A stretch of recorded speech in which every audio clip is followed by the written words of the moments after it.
Welcome back, ladies and gentlemen. This is National Master Laurent Belaquez, and let's take a look at the standings and the games and the results in Lower Bucks County Scholastic Chess League. So, week number 2, we had North Penn losing to Norristown. Germantown Academy Perkiomen 2.5. Very nice. Surprising a little bit. Upper Dublin beat Plymouth. Abington 5-0 versus Penn Charter.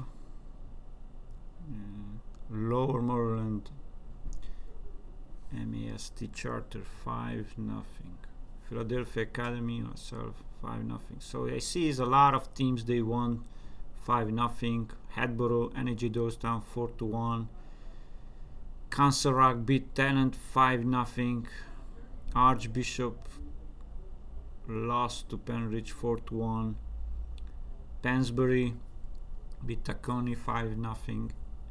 Holy Ghost Prep beat Franklin Town for 5-0. So, and NAJ Harley beat Father Judge 5-0. So I see a lot of the teams winning 5-0 or 4-1. Let's take a look at the standings. Upper Dublin has 2 wins, Norristown area 2 wins, Germantown Academy has 1 win and a tie. So it looks like the top 3 teams are clear in this division. Perkiomen Valley just a half a point. North Penn 0. That's surprising. Plymouth 0 points. 0 wins. They still get some points on board.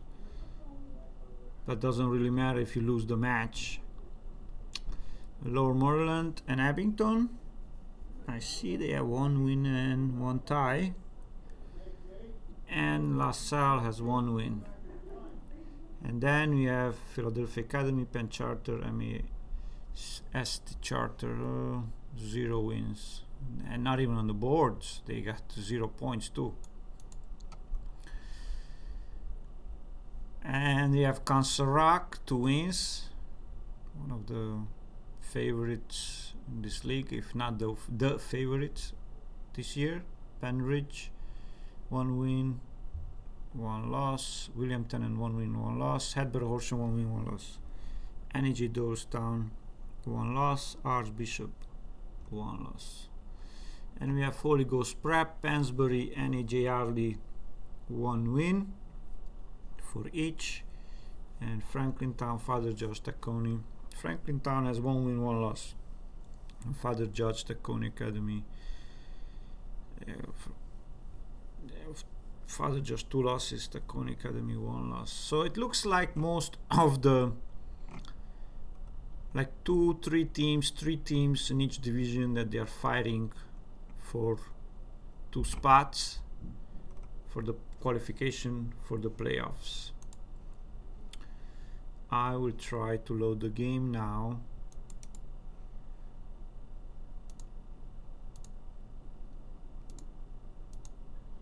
There we go. And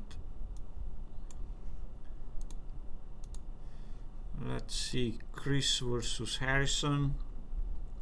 Let's see this game. D4 knight f6, c4 e6. You guys already see that these pawns they're fighting for the center. Knight c3, developing the knight, fighting for the center, and bishop b4. This is the Nimzo Indian, the name of the opening. The bishop pins the knight, and black is ready to give up his bishop for the knight and double the pawns. Like for example, white played knight f3, black already will have the option of giving up his bishop and doubling up the pawns, and he give up the black square bishop, and he will cover the black squares with the pawns, putting the pawns on the black square. In compensation for the double pawns, white always has the bishop pair. it's a matter of taste, who prefers bishop pair for the double pawns, or sometimes white can even have a little bit even more space with e4, but black is always ready to push e5 and covering the black squares. And when white pushes d5, so let's say I castle and you push d5, black could start attacking the c4 pawn by playing b6 and bishop a6. So let's go back to our game, to the Nimzo Indian, and black played knight e4.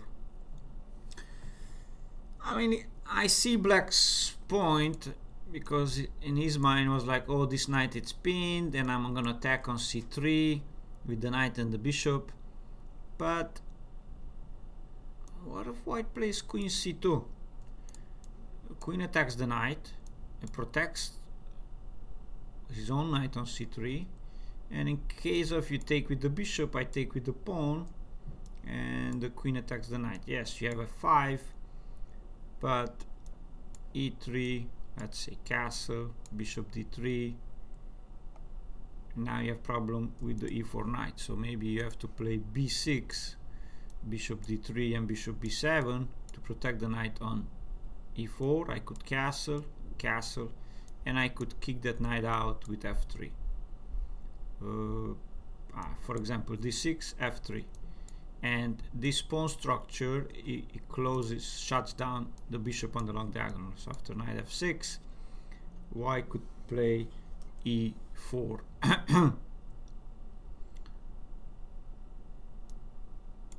Pawn takes, and e5, because otherwise white will push e5 and it will open up the two bishops. And again, it's a matter of taste. If you prefer the two bishops for compensation for the double pawns. I don't really like this move, bishop d2, because after knight takes d2, queen takes d2, black wasn't forced to give up his bishop for the knight, and black has the bishop pair. Now black is the one who has the bishop pair. Usually white is the one who has the bishop pair in the Nimzo. I'm just curious what the computer thinks here.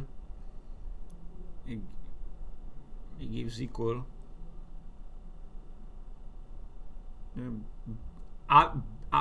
Black doesn't have any problems here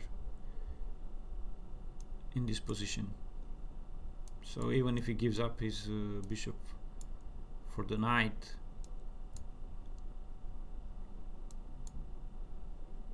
he finishes development and castle, and it's an equal position. So queen takes d2, d5, a3, and now probably black missed white's plan, white's idea. Usually when you are pinned, you want to unpin yourself, so you want to attack the piece who pins the knight. In this case, the bishop pins the knight to the queen, so the bishop has to move, and black should have just played bishop e7 and e3, and black has a choice to set up like in the Slav with c6. This is a Slav pawn structure, and play knight d7, and if white castles, I don't know, if white plays e4, then black could take it away. So let d takes, and if knight takes, and black has to prepare c5 or e5 break to liberate his bishop from c8. So let's see, queen c7,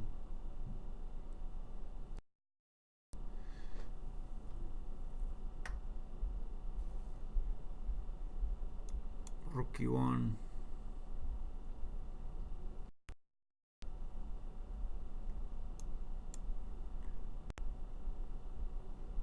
it's much easier to play on the white side because white has the space advantage. Pushing pawns, you gain space. So black just has to be a little bit careful. I don't know if he could open up right away because the white pieces are so active.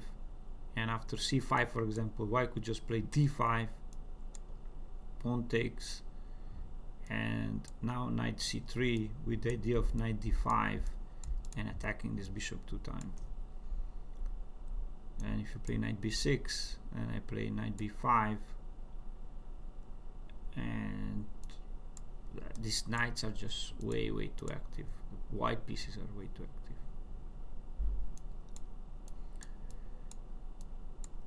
This will be a beautiful fork. So let's go back to our game where white played a3, bishop a5. Now this was a big mistake because after b4 black just realized that if he plays bishop b6, white plays c5. So probably black made the move by hand. He didn't even think. And even bishop takes c3 will be better than giving up a piece. Anything will be better. After bishop a5 b4, he gave up his bishop and he picked up a few pawns. And e4, knight c6, rook b1, a5, b5. It was just an easy win for for white because white is up material. He just traded off the pieces and trade off the knight, trade off the rooks, and here just he gained even more material. And it was just, once you have material, you just want to trade, and that's exactly what white did. Trade everything off. He eliminated his only counterplay, only hope, which was the pawn, and it was just an easy win. I hope you guys you enjoyed the game, and good luck.